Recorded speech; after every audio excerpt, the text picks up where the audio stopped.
Eric, est-ce qu'il reste un peu de place pour le... Alors, en quoi la recherche fondamentale vient aider toutes ces belles innovations qu'on vient de voir? Oui, bonjour à tous. Je pensais, voilà. Bon, moi je suis professeur à l'Université de Poitiers, enfin à l'ENSIP en particulier, et je fais de la recherche dans le laboratoire PPRIM, qui est un gros laboratoire propre du CNRS. On est entre 500 et 600 personnes, suivant les saisons et le nombre de stagiaires qui viennent travailler avec nous. Disons, nos axes de recherche, ça va depuis la physique des matériaux, à l'échelle atomique, en passant par la mécanique des matériaux, le génie mécanique et beaucoup de mécanique des fluides, de thermique et de combustion et d'étonique. Alors, on est donc directement impliqué sur tout ce qui se fait en développement, en recherche dans la société autour de nous, hein, dans le transport, l'environnement et l'énergie. Je suis allé trop vite, pardon. Alors, quelles sont les actions qu'on mène et qui peuvent vous intéresser ici, c'est-à-dire dans le domaine du transport? Eh bien, déjà, la première chose, on investit beaucoup en énergie et en temps dans la formation, parce que c'est vraiment quelque chose qui est vital pour nous. Il faut qu'on ait des stagiaires, des doctorants et des post-docs, et ça, c'est quelque chose qui est très rare, hein. Alors, on est tous enseignants-chercheurs, enfin, pas tous, pardon, une grande partie d'entre nous est enseignants-chercheurs. Il y a aussi des chercheurs, parce qu'on est un laboratoire propre du CNRS. Donc principalement à l'université de Poitiers et puis à l'ANSMA ISAE. Mais en fait, en France, les gens qui font des sciences, les jeunes qui se dirigent vers les sciences, eh bien, ils vont d'abord, il y en a pratiquement plus qui vont à l'université, ils vont dans des écoles d'ingénieurs. Il faut savoir qu'il y a plus de places dans les écoles d'ingénieurs que de gens qui passent les concours. Donc, pratiquement, c'est là uniquement que se trouve la réserve de chercheurs sur laquelle dont on peut disposer. Donc pour pallier un peu ce problème-là, ça fait quelques années, on a mis en place des masters internationaux qui ont beaucoup de succès. On a beaucoup d'étrangers, des Indiens, des Chinois, enfin des gens vraiment du monde entier, qui viennent suivre ces formations qu'on a spécialement montées pour eux. L'enseignement se fait en anglais. Et si vous voulez, pour vous donner un ordre d'idée, bon, je suis responsable d'un axe de recherche. On avait 4 bourses de thèse cette année. Il y avait 12 candidats. On en a sélectionné 12. Ben, sur les 12, il y avait un seul Français.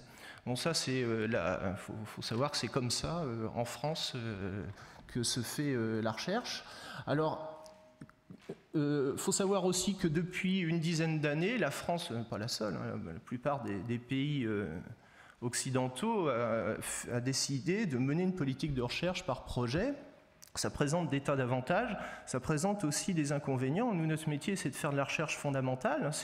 C'est ce que notre employeur, enfin, ce que le ministère de l'Enseignement supérieur, le CNRS, attend de nous. Et de toute façon, c'est la seule façon de pouvoir faire vivre un laboratoire de recherche sur le plan international, faire des publications dans des revues de bon niveau. Mais le problème, c'est financer la recherche fondamentale sur des projets. C'est quelque chose qui est difficile. Et pourtant, c'est la seule solution. C'est pas en perfectionnant la bougie qu'on aura inventé l'électricité, si vous voulez, pour prendre pour illustrer le bon propos.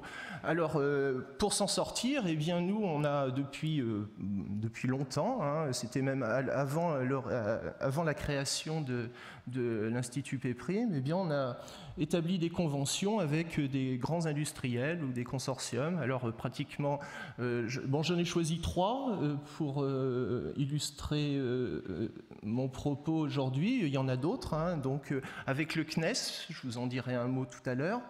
Ça concerne le transport, hein, le CNES c'est le transport aérospatial, avec Safran. Safran c'est le groupe avec lequel on a le plus de contacts, puisque vous savez c'est un regroupement d'anciennes, enfin de Snecma, Hispano-Suiza, Turbomeca, enfin, c'est vraiment un acteur incontournable du transport aéronautique et aérospatial, même maintenant en France.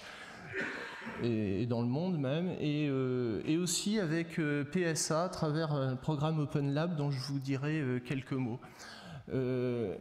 Bon, en plus de ça, heureusement, on a quand même des financements institutionnels hein, depuis... oui, je vais accélérer, excusez-moi.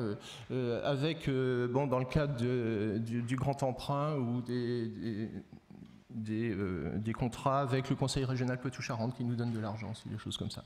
Bon, alors pour illustrer donc ce que je vous ai dit, ces conventions qu'on a pu établir avec des grands groupes, bah, je vous montre là en haut le banc Martel hein, qui a été créé à l'Université de Poitiers à l'initiative du CNES pour tester en fait...